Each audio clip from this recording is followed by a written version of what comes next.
We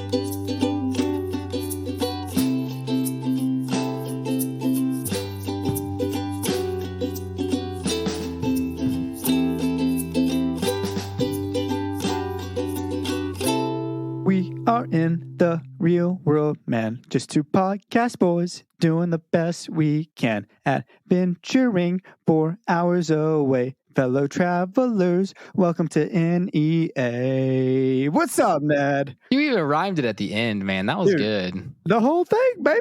The whole thing. I was in rock bands growing up.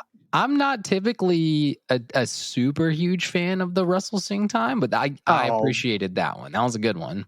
I can't believe you just said that. Well, this episode is going to be full of it. I got some music references. It may not be full of it, but we'll see. That's good. Well, I got some video game references in this one because we are kicking off this week, Season 2, Episode 16, Guardians of Sunshine.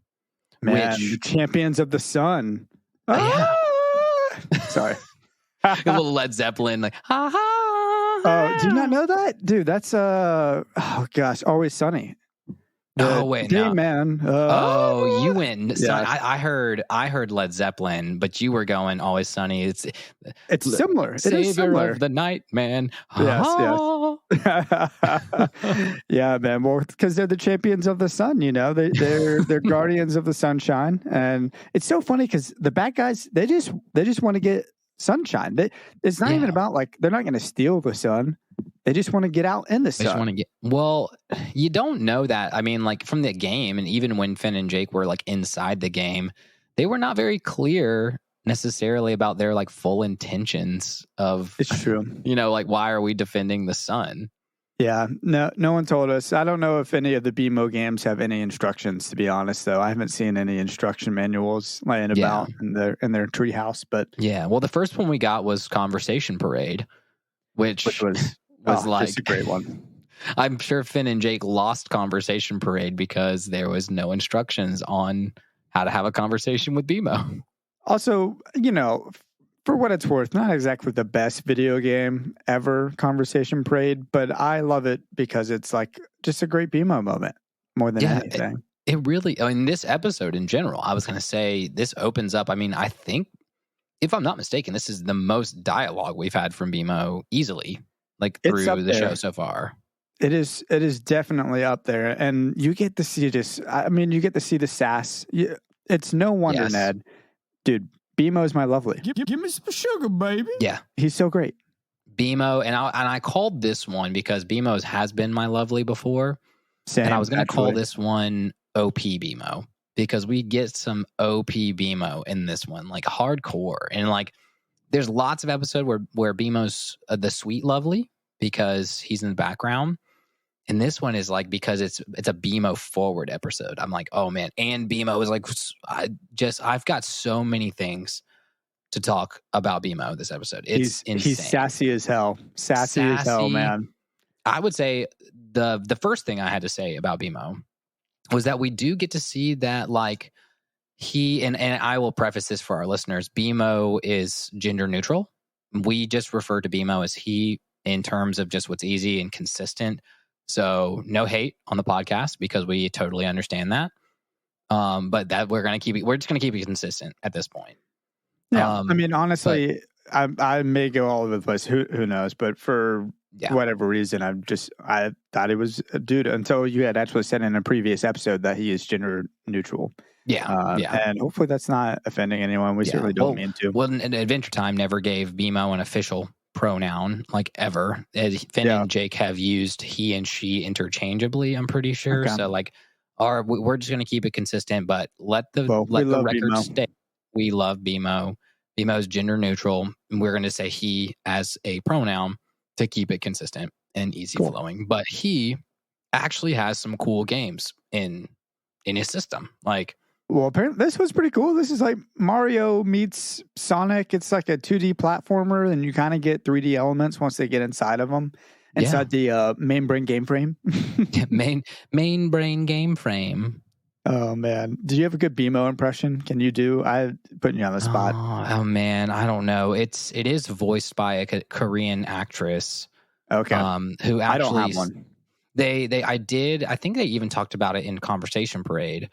that because it's voiced by somebody who is truly Korean, and they gave her actual like English lines, that a lot of the funny things that BMO says and pronunciates is actual like human error. It's like her not really knowing how to like read or inflect English lines, which adds so much more of a dynamic aspect to the character, I think. Yeah, that's kind of organic. I kind of like that. I love it. I really do love it because it adds that whole like a little bit more just like, I don't know, sweet nature and innocent nature to BMO a little bit. I don't know. I don't know if that's a bad thing to say, but it's true.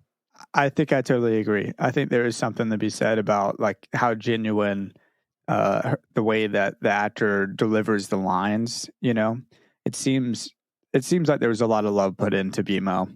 Yeah, and that's part of the reason why I like BMO as much as I do. Yeah, and I would assume, and this is why, you know, I'd love to have one of the voice actors or writers on the show, that they probably had BMO in there through season 1 and through the beginning of season 2, and may not have thought of BMO becoming as big as BMO did, like in terms of an iconic character of the show.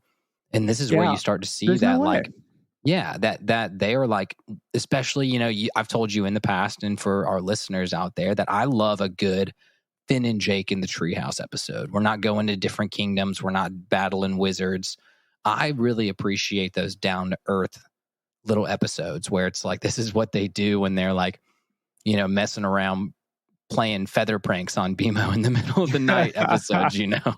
I'm just glad they didn't put his hand in water too. You know, like they did enough to BMO by BMO would have gotten shocked to death, like in the hand in the water. Maybe so. We haven't seen that happen yet. I mean, we don't know the limitations, or at least I don't know the limitations to BMO. Yeah, I know a few. I know a few more of the limitations. Like, yeah, water is a negative side effect aspect of BMO, but not to like an extreme degree. How did he not die this episode? Like, BMO has this straight up, he gives birth out of his ear to massive monsters. Yeah. You know, when Jake glitches, he glitches the what is it? Geez, I just said it. Main brain game frame. And he pulls out the bomba. I said the bomb. The sex bomb. The sex bomb. He pulls out the sex bomb, and they escape through it, or he gets sucked back out of it. You know, and you see BMO shaking. You see like him trembling. He's clearly in agony, and I just felt for him. I really did feel for. I don't know, man. I love BMO. I'm sorry. I love BMO. Yeah, I mean, a little bit of the thing that bugged me, I was like, oh my gosh, like I don't think Finn and Jake have the credentials to repair BMO after the Honey Bunny and Sleepy Sam and freaking Bouncy Bee. Like Honey Bunny is huge in this episode. Like, that's a massive creature, and it comes out of like little BMO. And I was like, how in the world? And you got Honey Bunny's most punchable? Oh yeah, sorry, I'm cutting you off a little bit, but he is the most punchable for sure. I'd have to disagree. I do. Something rubs me the wrong way about Sleepy Sam. Ooh, okay. Well, can I tell you why Honey Bunny's my punchable? Yeah, give me a little bit more depth behind that one. Okay, well, it's fair to say, I think anyone who knows me, you know me pretty well, though. For what it's worth, you've never given me this gift. I think I dabble in honey. You know, like I love me some local honeys. I literally put honey on anything and everything I can get away with. Okay. And I'm appalled by the depiction of what I would consider to be the nectar of the gods in this episode. Because it looks more like melting earwax. Like, it looks so gross. It does look so gross. It reminds me of that new Pokemon. I think it's a poison dragon type that they introduced in one of the recent generations. And actually, this new Pokemon game that just came out. I'm playing it a ton, by the way. It's amazing. We can talk about it more later in the podcast. It's made me want to buy a Switch. It's made me want to buy a Switch. I know. It's the game we always wanted as kids. Anyways, I know. Yeah, he just. I think that Pokemon's name is Gudra. It's just gross, man. I just am not about Honey Bunny in this episode. Before you talk about Sleepy Sam, I will say Bouncy Bee. a little lazy with that name. All the other names are great. All the other well, and oddly, the weirdest, like I would think a bee covered in spikes would possibly be easier to beat, or excuse me, harder to beat than a bunny or a frog. But in the video game, it's just like a swift ninja kick, you know. Well, in the video game, it is. Yeah. But not when they're in it. They cut to that awesome green Adventure Time title card, and then they come back, and it's just Finn's getting drilled stabbed in the heart, like you know. And I was like, it's a little savage, but I think I'm thinking use drill run, use a buzz drill. Yeah, buzz drill. I'm trying to think of a Pokemon. What I think it was move would be drill peck. Drill peck. Maybe so. Actually, I think you might be onto something. It's one of those two. Well, I have two for Sleepy Sam. When they fight Sleepy Sam in real life, I have written down the Pokemon sequence for that, which, in my opinion, Sleepy Sam is just like the Monty Python rabbit. He's like deceivingly dangerous, you know? Oh, okay. I mean, that makes sense. I mean, they might have had a little bit of like good influence about now Sleepy Sam, I would say, you know, is a little bit more punchable to me when he kind of gets outside.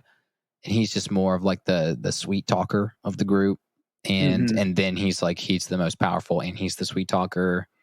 But I thought it was so creepy in the video game when they get to like his final lair and he's just staring at the wall and they have to like sneak. And it's pretty creepy, man. It's pretty creepy. Dude, he turns around and I have Sleepy Sam use Screech, which sharply lowers the defense of Finn and Jake, and then Sleepy Sam used Yoshi Tongue, which is a made-up Pokemon move for this, and Sleepy Sam used Poop, and use Poop.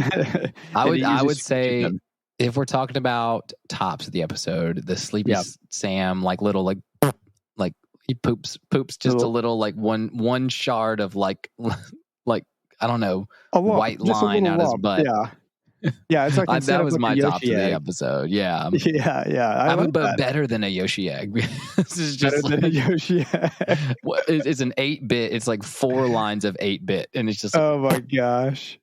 Well, I don't think it's better. I think my tops is the 8-bit music that's happening throughout this entire episode. Yeah, they do it well, and they said, man, I think I said in getting into some of my factoids, it was just the fact that they used so many references from old video games, and I really felt like the writers got to flex their love of video games, and they've kind of gotten to flex some like love of like Dungeons and Dragons, Lord of the Rings, and in this one we actually see a lot of the sound effects come from the old Mega Man game, which is really cool. Really? I didn't know that until I did some research, and I think some of kind of like the movement sound effects are from Mega Man games. We see Finn's when they're doing their song, his Finn's eyes start going back and forth, and his eyes are playing Pong with his like mouth.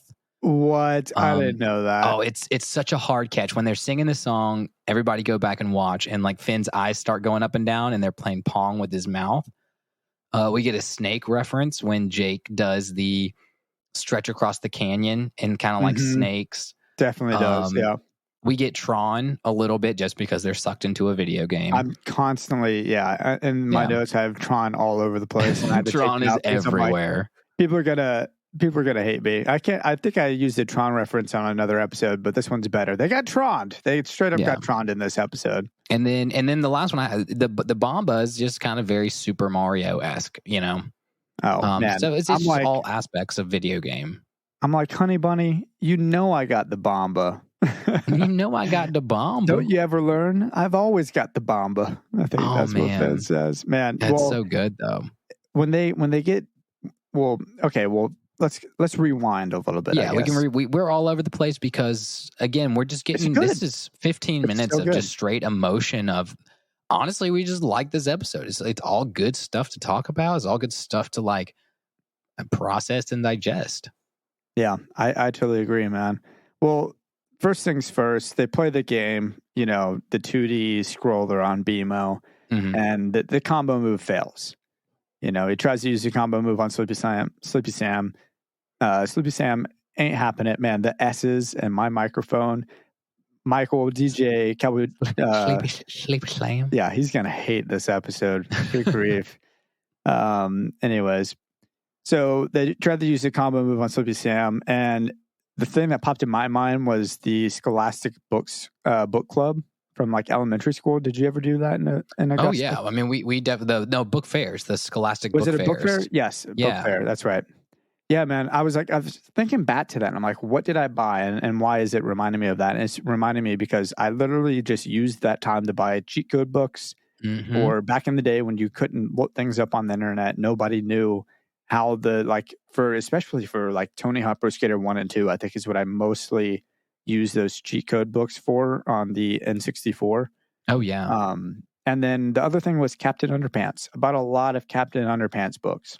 Yeah. Oh man, I'm trying to remember what I was always like the kid that wanted to buy the Guinness World Record book, but you just gotta look through it and put it back. Yeah, it was always the one. It was like $50 every year, but it was just like, oh man, they appealed to kids. So they were always shiny. There was always some guy with. Man. What happened? What happened? Like kids these days, they don't even know how cool it seemed like the Guinness Book of World Records was back in like the early 2000s. If they even can conceive that, because I know they still have physical copies out there. They still sell them at the local. But no one cares. There's no one cares. It's because, and maybe, I mean, correct me if I'm wrong. If you are under the age of like 11 and listening to this podcast, which I'm not. Bless your heart if you are. But if you are having a Scholastic book fair, like, can you invite me and Russell? Because I would just love to relive that nostalgia. No. Backtrack that. We're not doing that. That's not okay. That's not okay. I just want that as part of my life again, man. Well, I don't know. We're not doing that. You know what? Here's what they can do. They can email us at nea.travelerslog@gmail.com and tell us about their with your parents' permission. Anyone. Yeah, with your parents' permission. Even if you're of age, with your parents' permission, you can email us and tell us your favorite experience from the Scholastic Book Fair. Or post it on social media, man. I will respond on social media so much faster. But I would love to share them on the podcast. That'd be really fun. Yeah, I don't even know how we don't tangent on this podcast, but we just got into like great Scholastic book fairs here. Don't know what you're talking about, my dude, but I don't know. Anyways, it's time for bed, and they got these creepy faces because they find out that BMO, in order to get in the game, because BMO's like, oh, it's dangerous, don't get in there, whatever. Yeah, like BMO has to touch the button. They realize that BMO has this stupidly, I think, overpowered power. That they never knew about, and they're like, how do we get BMO to abuse this power? Oh, could you imagine if you had like the old Game Boy Color, and then all of a sudden you realize like 2 years later you can remove a little piece of the like D-pad or whatever, and then like get sucked into Pokemon Yellow. Yeah, it'd be crazy. You could be Tron. They could be Tron. You could be Tron. Oh man! I'm going to lead this in before we take a breather to my first theoretically speaking. I don't really have any deep lessons. I'm not going to really get deep into like, as you know me, I get into deep lessons on this one. I have just an insane amount of potentially theoretically speakings in this episode. I love that. And because my mind was running rampant with how much craziness was going on in this episode. That the first one, and this is the weakest one and the least amount of fun, is that because, like you mentioned, they went to bed and they came back to wake BMO up, was this all a dream? Because this is the first Adventure Time episode where we do see different animations. The first time that there's a 3D animation in Adventure Time. So they kind of, I don't know, it could be theoretically speaking, that they did that on purpose to kind of point to the fact that this is all made up. Well, that's my theory, because we don't. I like that. And you bat that up with any other episodes in the future where 3D animation meant they were dreaming? There's just 3D animation, and there's other anime. There's some actually weirdly animated episodes down the road, like the Caterpillar episode. For my fans out there, it is my least.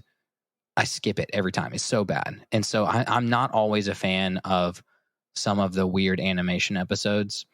Now, I do have some supporting ideas why this would be a dream, is that one, this never happens again. Finn's combo works outside the game. Like it's in the real world, and interesting. The combo works outside the game.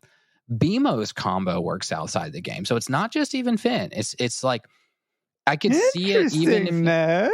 And am I getting onto your topics of conversation here? You might be getting on my theoretically speaking. Yeah, well, like I said, this is all my theoretically speaking is this is like one of 3 of them I have, is that it's just not real. And it's because Finn's combo works. Now, if it was real, they could be affected by the combo because they are, in essence, still part of the game, part of the code, part of the software. Now, the extra step beyond that, why I think it could still work, is that BMO's combo works on Finn and Jake at the end. Like BMO does a little BMO combo. Mm-hmm. And then the last part of why this may not be reality is that how like kind of what you brought up at the beginning of the episode is that BMO got wrecked. BMO got like destroyed. Like how would BMO got fixed? And for our spoiler drop of the episode, spoiler drop, BMO doesn't know his origin story yet. And there's a place that BMO could go to get fixed, but BMO doesn't know about that yet. Okay. Cool. So a little spoiler drop, not a big one, but that's no. I like that. I mean, I guess at this point you just kind of assume every major character has an origin story, and there are so many seasons, we'll get into them eventually, right? Probably. Oh yeah. We'll get deeper into like BMO. Well, I mean, way stupid deeper into BMO's story. Yeah. Well, did you know? So actually, it's kind of funny you bring up the combo move because it actually does work in real life, and I can do it. I'm telling you, man. Just watch me. Ready? Mine's so powerful, it makes this go straight to commercial. Ready? Up, down, left, right, down, spin, down, up, left, down, spin, up, down, jump. Are you a computer that's loaded up with a bunch of fun video games? Do you also have a Napoleon complex and tendencies for societal mass incarcerations? Then get on down to the Computer Kingdom today and get yourself one of the newest, latest, and greatest softwares, the Digital Shawshank 9000. This little upgrade will ensure that you can take your biggest enemies, your pesky neighbors, or just any of those random forest animals walking around, and you can make them your prisoners for life in your digital prison. And that will make you feel like you are the computer that you were always born to be.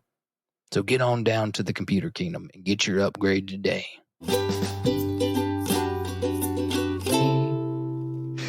Ned, our new lead-in, I can't with that. Ned sings because we don't have Michael feeding us our little lead back-end song from the commercials. Ned is singing. Nah, nah, nah, nah, nah. It sounds like Peter Griffin when he's like excited. Oh man. Well, I wanted to talk about first thing. We're back into the episode, man. Welcome back, fellow travelers. And the first thing I notice is when they get sucked into BMO, and the animation strikes me as a music video from the 80s. What music video, you may wonder? Dire Straits, Money for Nothing. It's just, dude, go back and check out Money for Nothing by Dire Straits. I need to do that, incredible song. One of the hypest opening guitar riffs in music, in my opinion. And also a good drum riff, but it's really all about that initial guitar chord. But the animation, it just feels, it's kind of clunky. It's 3D, but it's like certainly not like modern 3D by any means. Yeah, it's like either 8 or 16-bit 3D type, animation. Yeah, it just reminded me of that music video so much for some reason. Or I guess the first 3D animation was 64-bit, right? Because that was like the Nintendo 64 was a 64-bit, and that's why it was 3-dimensional. There may have been something else that was trying to do 3D before that. Maybe somewhere. Maybe Doom. Doom was one of the first big 3D games. Yeah, man, I really don't know. I know Super Mario 64 was a big one early on, but there might be something on Sega or Dreamcast or whatever. I'm not entirely sure. Yeah, 32-bit, early 3D. Yeah. also the video game wars from back in the day is so fascinating. I've listened to so many like documentaries and stuff about like Nintendo versus like Sega, Sega, yeah, and versus PlayStation, Microsoft. Like it's really fascinating. But anyways, and the best one. Sorry, my bad. So what is BMO? Is BMO a Sega? Yeah. Is BMO a Nintendo? What's I think he's a Nintendo. BMO's Nintendo. I he's can like see a that. GameCube. I see him as like a GameCube that like has the Game Boy qualities of the screen on it. You know, I don't know. Yeah, but like a GameCube if you built a screen in a GameCube.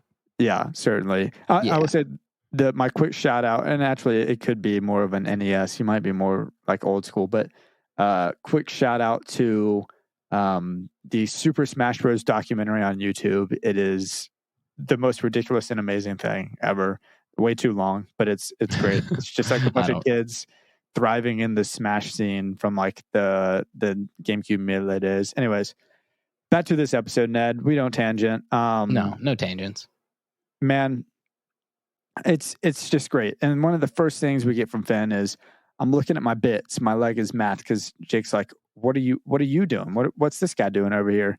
And we see his leg is just binary code, like you were saying earlier in this episode. Like it's just ones and zeros. I know. You said in the break you had something about that. Oh my gosh, yeah. I didn't even pick up on. There's like a little highlighted segment of code, and when he pulls up his leg, and it actually in binary reads Finn's leg is the first line of binary code. Like actual binary code says Finn's leg. Finn's leg. Oh, yes, man. and then the other lines read "Hello World." Hello World. Yeah, that's all it says. And I was like, that's so incredible. Like they even snuck that in. Again, why in the heck are we doing this podcast? Is because the writers sneak shit in like that, and it's so good. Overanalyzing a kid show, and a lot of people, by that, a couple people on social media have told us, quit overanalyzing kid shows. And I said, no. I said, nay. It's because this is what we're doing. If you didn't overanalyze, you wouldn't realize that the writers wrote binary code into this episode to like make a funny joke, you know? They did it because they were passionate about the project, because they loved it, and they wanted people to love it as much as they did, probably. You know, I could only imagine. But talking about the binary code that we see in Finn's leg actually gets into my theoretically speaking. Oh, hit me, baby. Yeah. So, man, don't call me baby. Come on. I love calling me hot stuff, at least. Call me hot. You know, I'll say, hit me with it, hot stuff. Wine and dine me before you start calling me baby. Anyways, sorry. So anyways, after being troned into and glitching out of BMO, Finn and Jake are now made up of binary code. I think it sticks with them after, because we see it with them when they're in BMO initially. But I think they can do their combo moves. Yeah, well, I think they're still binary code outside of BMO because they glitched out, and therefore they can be killed by combo moves, as you just said, and as we found out in 5 episodes ago with the Ice King, he knows the deadly pressure points to subdue Gunter. I think BMO now knows a special combo to kill Finn and Jake. And so now there's like a weird dynamic with that. I don't know if there's ever in future episodes something to be said about that dynamic, but I just think it's interesting that like BMO and Ice King both have ways to subdue, two very powerful beings and it's like you're saying, like BMO almost like imprinted on Finn and Jake like binary code. So now BMO has this essence where he is like somehow tied in biologically with Finn and Jake now. Yeah, he's like got control over them now. You know, like he could do the combo at any point and kill them. But when they were doing the combo, BMO didn't die. That's true. Just the bad guys did you pick out if BMO's combo was slightly different? There was a different like left, right, up or anything? Was there, or are you just saying that? No, it's the same combo. Saying it was the same combo. Okay, I'm pretty positive it's the same combo. Yeah. Okay. Yeah. Okay. I just thought it was really fascinating. I was like, man, what if BMO did that intentionally? What if he's Light Yagami and he like death noted them and had this all planned out from the beginning? Oh no, don't touch this button. Don't become binary code. Don't go after the bomba and break out. You know, like, and he's like, oh, y'all can't handle it. Like, you can't say that to Finn. Of course he's going to go after it. You know, like, BMO, what are you doing? You know that. You live with the dude.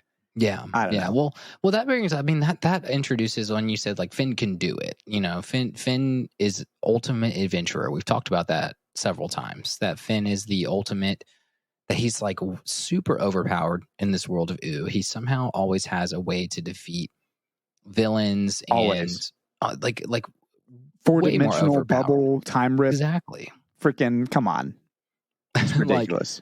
And so one of my crazy things about this episode is we really see Finn humbled when he gets into the video game. Is that one, he's humbled when he's playing it. He knows these little simple moves. He gets the bomb, but he does the ninja kick, and he really struggles when he gets to like the combo move. And then when Finn enters into the real world again, and he's a real boy, he has no problem executing the combo move as an adventurer.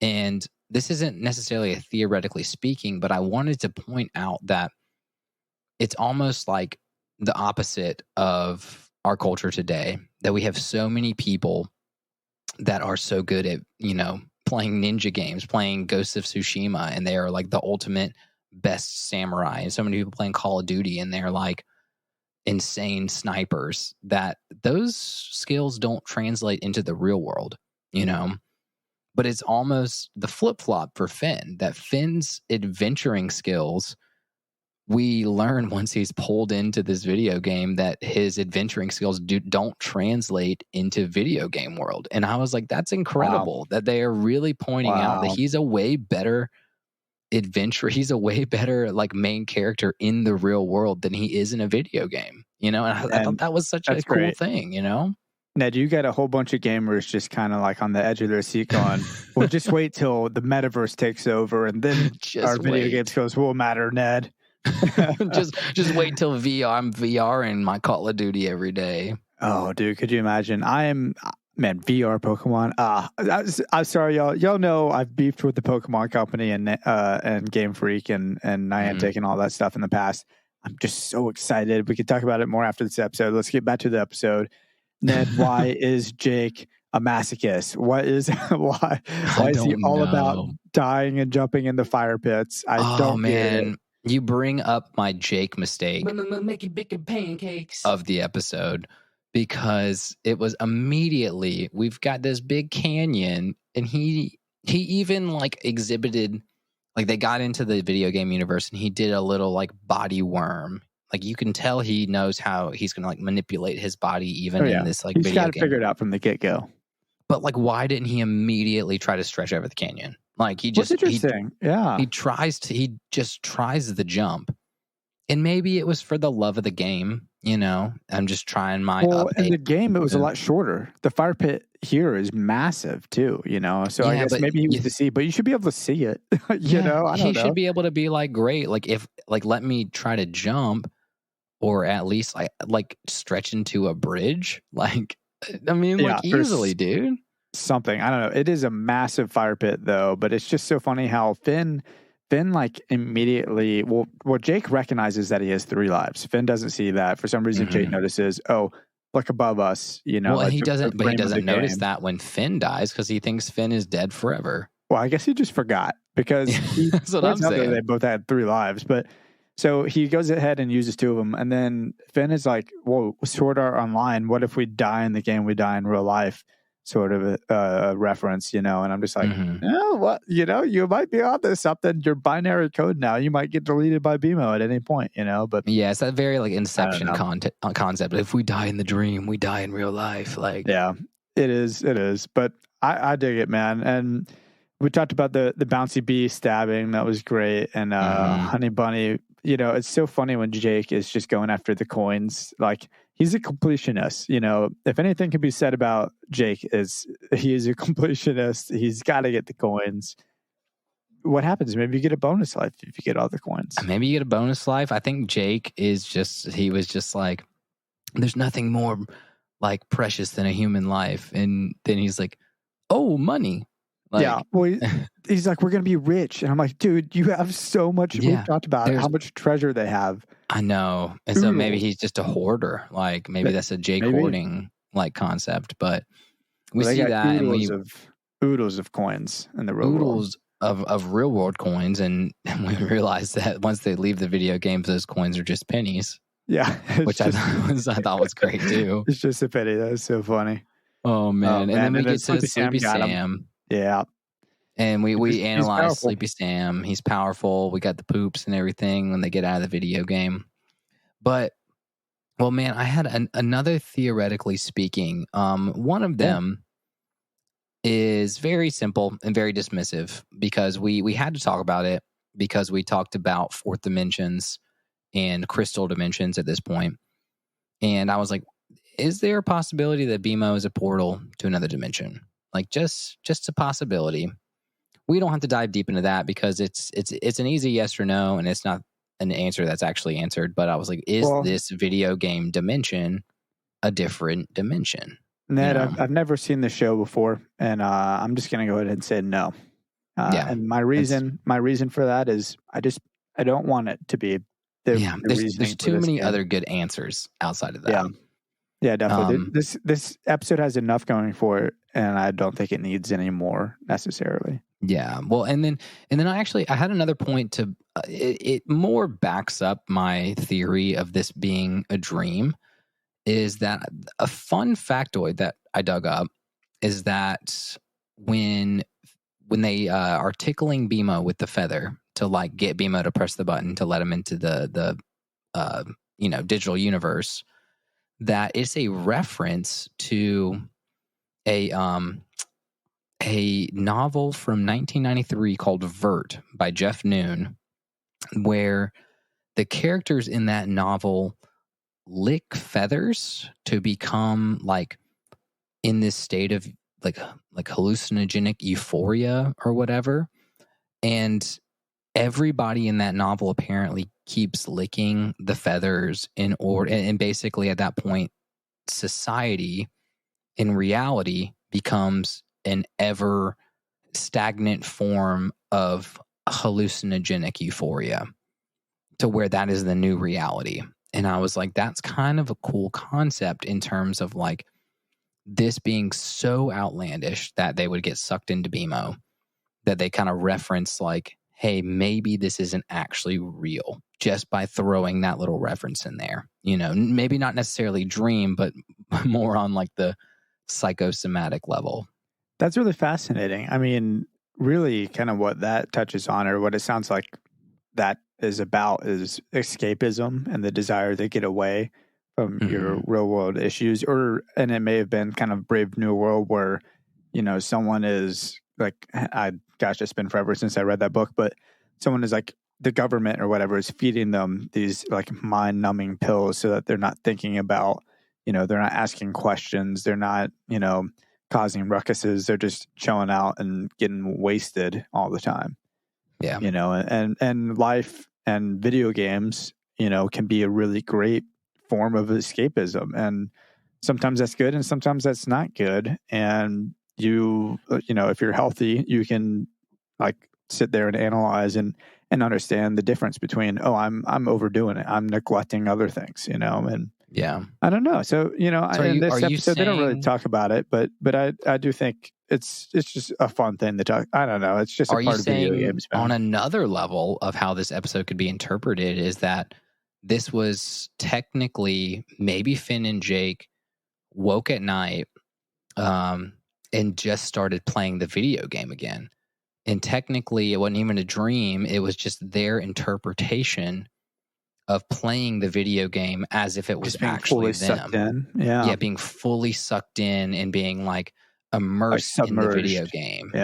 Like mentally immersed. And they're like, well, if we're not playing as a video game character, like what if we were in the video? But they're, you know, well, that's from a different perspective. You feel like you're that person. You feel like you are doing that thing, you know. And I think that's why it's so addicting. Like freaking, I'm running around catching Pokemon, man. I've always wanted to see like Pokemon in fields and go up and sneak and Assassin's Creed snipe them with Pokeballs. I was going to say that one of the most immersive, and like I played 2 ever immersive video games. One was Assassin's Creed games where you're just like, man, I just assassinated that guy from the roof. Like, and the other was Kingdom Hearts for me, man, because it was Kingdom Hearts was just so good. I was fully immersed in that one. Yeah. Well, dude, I think this will throw you through a loop. My lesson for this episode, Okay. I kind of like, it's related to the video games. So this episode kind of gave me a new perspective on gaming in a sense, or made me look at gaming in a new perspective from when the NPCs lose and you win, or sorry, when the NPCs win and you lose, when you die in a video game. So the opposite of that, they like, maybe it's not all that bad, like obviously in most video games, you're stopping the big bad guy, but there are certain video games where maybe the NPCs winning and you dying or losing is for the better. And an example I have of that is dying in Pikmin or Pikmin 2, especially Pikmin 2, because he's going back to the world of Pikmin in order to like savage or look for, old like Coke bottles and bottle caps and cans. And I just said like the same thing over and over again. Like globes, just anything from like, basically like artifacts of the old world. Of the old world, yeah. And then he's taking them back to his world, Omar is, and then they're selling them. And all that's going to do is it's going to entice capitalism. More people are going to go to that planet. They're going to eventually take over, like colonialism is going to occur, and they're going to wipe out like everything on that planet. So by Omar dying, it stops Omar's people from stripping the Pikmin world of its natural resources long term. Yeah. And so I don't know, just a new thing to think about. Like, what happens in this new Pokemon game if I don't connect Pokemon and people together? Essentially, like you end up so aligned with the main character for a video game that you do stop thinking so much, are they really doing the right thing?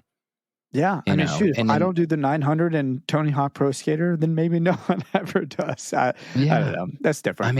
I mean, like, well, again, it's like, it leads to that, like, inherent, any video game that has a protagonist that is, you are the ultimate good, but if I mean, let's I'm trying to think of a weird example, but like Halo, like what if Master Chief and the human race are not as good as a human race as the Covenant are, and maybe they would make the world a better place. Like, I don't know. I don't know. Yeah. You get so ingrained in the ideology of your main character that like once Finn and Jake lose and the NPCs, they win and they're like, we just wanted sunlight. We're not like they just evil. wanted sunshine. Unfortunately, they wanted to kill BMO too, but they mostly just wanted. We don't like sunshine.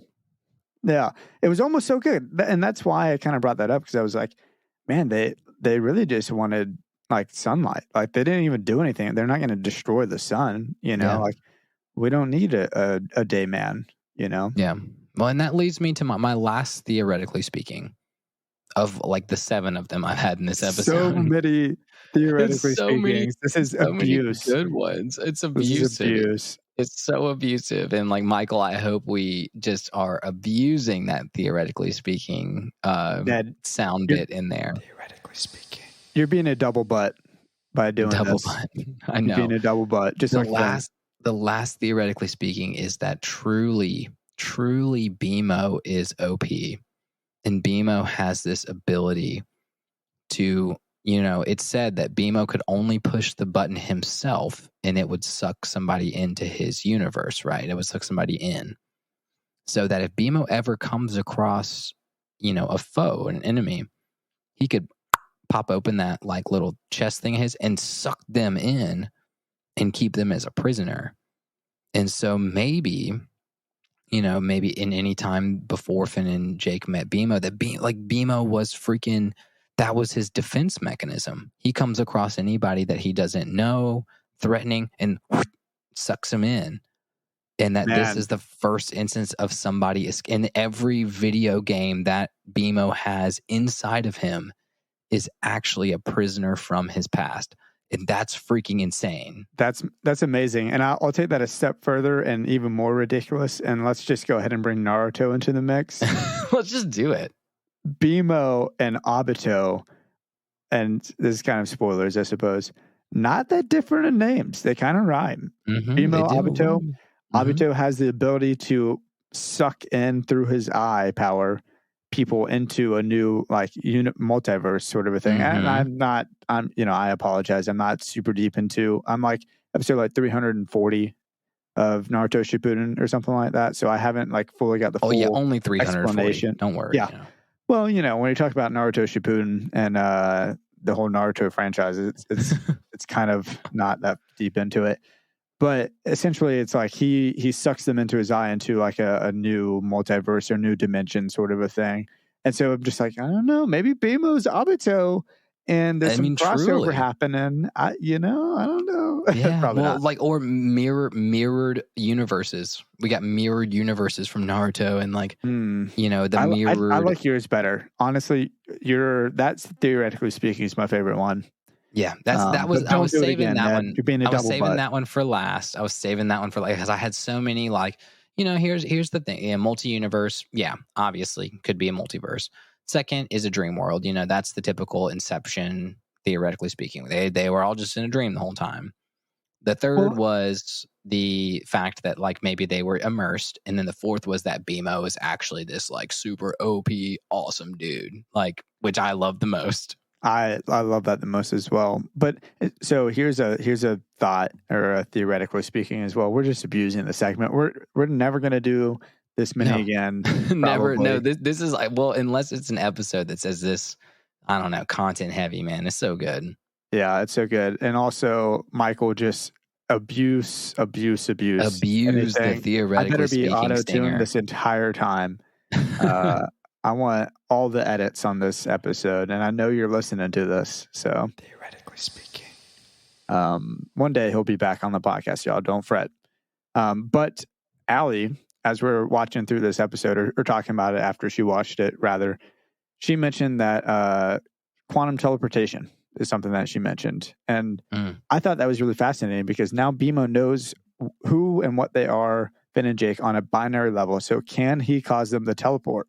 So quantum teleportation is the fact that we can't teleport, but by breaking someone down to the quantum and to their quantum information, you can or they can be recreated in a new location. Very Willy Wonka. Yes, exactly. And that's what she was mentioning. But you have to know exactly the directions of how to create that thing or that person, and how to reassemble it. Yeah. Yes. Yeah. And how to recreate it. So it is very Willy Wonka, and she mentioned that as well. And I was like, that's freaking good. I mean, it goes along with my theoretically speaking, BMO's got, and yours as well. He's OP as hell. Yeah. He's we're getting some like super like, and then we have some good BMO episodes where BMO is OP, and then other episodes where you're like, BMO, you should know you're more OP than that. Like you're letting people walk all over you. Like you sucked a giant honey bunny into you not that long ago. Like why can't you just do that again? Man, that's good. Use the combo Jake, move. who wins? We need a Smash Bros game, but it's BMO versus Jake Smash Bros would be so fun. That'd be a good one. Fun. Yeah, man. Well, I had a good favorite. In the essence of wrapping up and not being too over the top. I know you guys love us being over the top, but we won't be too over the top. If you're about to do it theoretically speaking, I'm going to beat you up. I'm coming through my computer screen and I'm coming after your butt. You're going to send your binary code through my computer screen. Oh, appear in my room. Never mind. You won me back. I'm in. What's up? No. I was about to say, I just had some fun things. Like, man, this, like, aside from his leg, we talked about what his leg actually said, the Pong stuff, the Mega Man stuff, just a good Adventure Time one. This is actually the first time in the series that the title card does not include Adventure Time Presents. And I think that's just a good staple. And I had to dig it. That's not one of the things you don't study the title cards too much in episodes. And I think I mentioned it maybe back in season 1 that we saw title cards say Adventure Time Presents something, and it wasn't always that way through the show. And this is actually the first time we've gotten to the milestone of them not having to put Adventure Time Presents the episode name. And I think it was because this title card was so unique. Cool. Dang, dude. And the episode was again, first time they used 3D animation, and first time they've gotten BMO this many lines. And like, I don't know if it was just it feels like a milestone episode, does it not?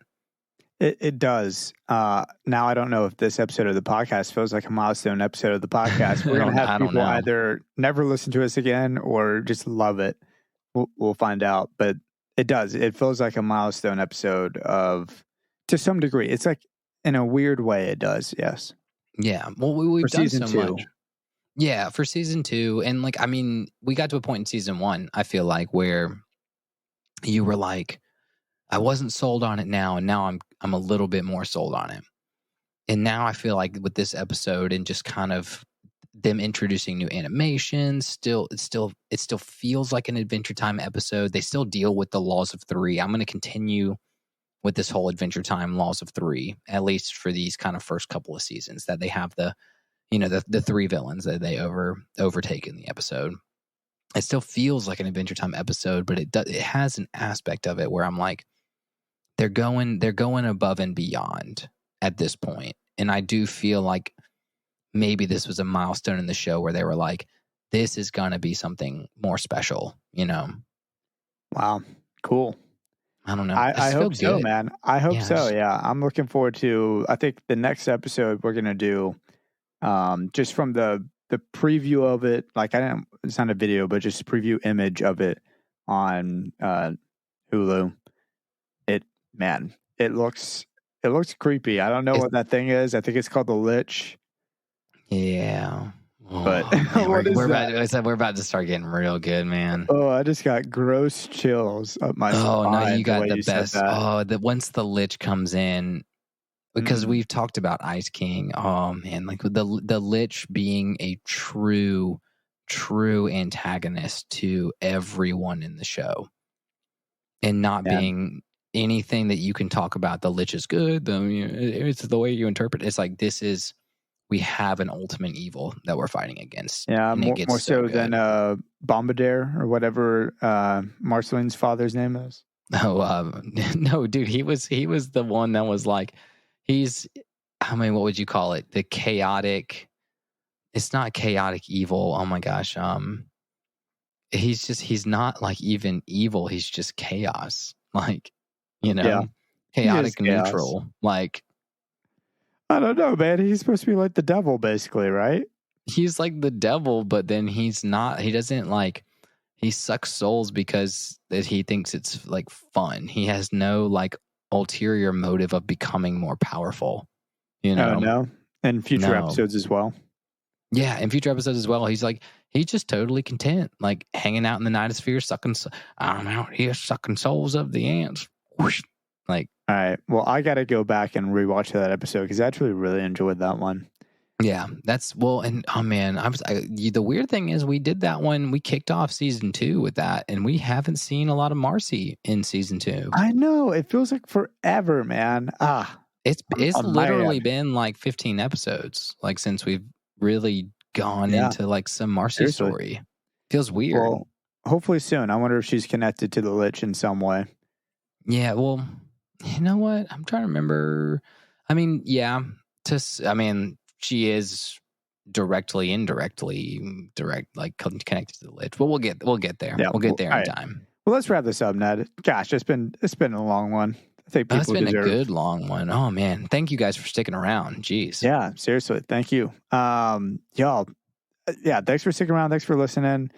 We loved you guys, as Ned always seems to say after I say my thing. Yeah, that one. And that's that one. Man, I don't know. I was trying to think of a call to action this week. I mean, obviously, y'all can follow us on Instagram, TikTok, Twitter. You can email us at nea.travelerslog@gmail.com. And, we'd love to build that YouTube audience. But I think for this episode, if you just listen to this, I'd really love it if you would either, tag us in a story or bring a friend to the podcast. Get a buddy of yours who likes Adventure Time and bring them into our community. And if we need to start a Discord server or we need to do something, like we will to help build this community. But Instagram's a great place to have conversations about Adventure Time. I mean, dude, it's like bring someone new in. We just got a comment from Boy Joseph on TikTok today said, I'm on episode 9 of your podcast, and you guys are great creators. Super glad I found you guys. Like, episode 9, man, we made that almost, over a year ago at this point, or like almost over a year. No, weird. Yeah, not even a year ago, but like, be like Boy Joseph. Just discover us. And I don't know. That's maybe a little bit like they've jerking my own chain there. Yeah, but I would just love y'all to help us build this community and bring someone in. And that's my call to action. Enough said about the silly we need you, blah, blah, blah. You know, like, comment, subscribe, send me Venmo, all that good stuff. Send me Venmo. Pay my rent, baby. But yeah, anyways, next week actually will be a special episode since we kind of missed it this halfway through the season this time. And it's going to be Pokemon. Yeah. And I could not be more happy about that. We're gonna get it, man. We're gonna get after that Pokemon. Pokemon, the first movie, Mewtwo Strikes Back, and it's just one of the best. There's a whole ton. There's like 16 or 17 Pokemon movies out now, and we're probably not going to ever watch all of them on this because definitely not going to watch all of them. I've only seen like 6 of them, but I really do love the first one, and I'm excited to talk about it on the podcast. Yes. Well, Russell, tell them how they can email us their experiences. Well, and actually, I was going to say also email us your Scholastic book fair stories. Yeah. I really do actually. I'm actually curious of other people's nostalgic Scholastic book fair stories. I'll repeat it: nea.travelerslog@gmail.com. I just wanted to reiterate that we actually really, really would like Scholastic book fair stories more than anything. Ned is craving them. I'm craving those days, man. Oh, I just miss them. I just miss that hype. Oh gosh! All right, Ned. I'll say it. I'm ready. Call it a night. Call it a night. Party forever. All right, love you guys.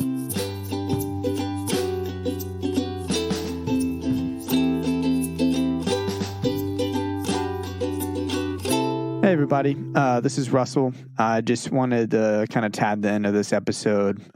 This was a really fun one to record, Ned, and this is our second one recording remotely, and we're excited. Every time we do this, we're gonna keep tweaking things slightly to try and make it sound even better and make it flow a little bit more fluid. But I wanted to talk on this week. I've got a medical thing going on, and I know a lot of people and most people out there. Something I discovered through my own illnesses throughout my life is that everybody has something, whether it's them personally or a relative or a dear friend or whatever, and it can be hard. And I know for this episode, like, me and Ned were going to record earlier tonight at 6:15, and it just slipped my mind. And a lot of things have been doing that, and I think it's because of just the anticipation, the anxiety, the unsureness of this time of year for me and this thing that I have going on. And it's just a part of life, unfortunately. But the good news is that everybody kind of feels that way at some point, and everybody kind of, whether you can do it yourself or through someone else, like you see that everybody goes through it and you're not doing it alone. And reach out to someone if you need to. And whether it's physical, like mine is, or a mental block or a mental whatever thing, like, talk to somebody. It's worth it. There are people out there that love you. And, just thank you so much for being a part of this journey with us. I've been Russell Tyndall. There was Ned Pruitt and DJ Cowboy Hat or whatever, Cowboy Bebop. DJ Cowboy Hat. DJ Cowboy Hat. Michael. AKA Michael Hitchcock. Was the producer, and he was fabulous. I tell you what, he was fabulous while producing it. He sent me a photo. He really was. And we'll see y'all next week. All right. Thanks, y'all.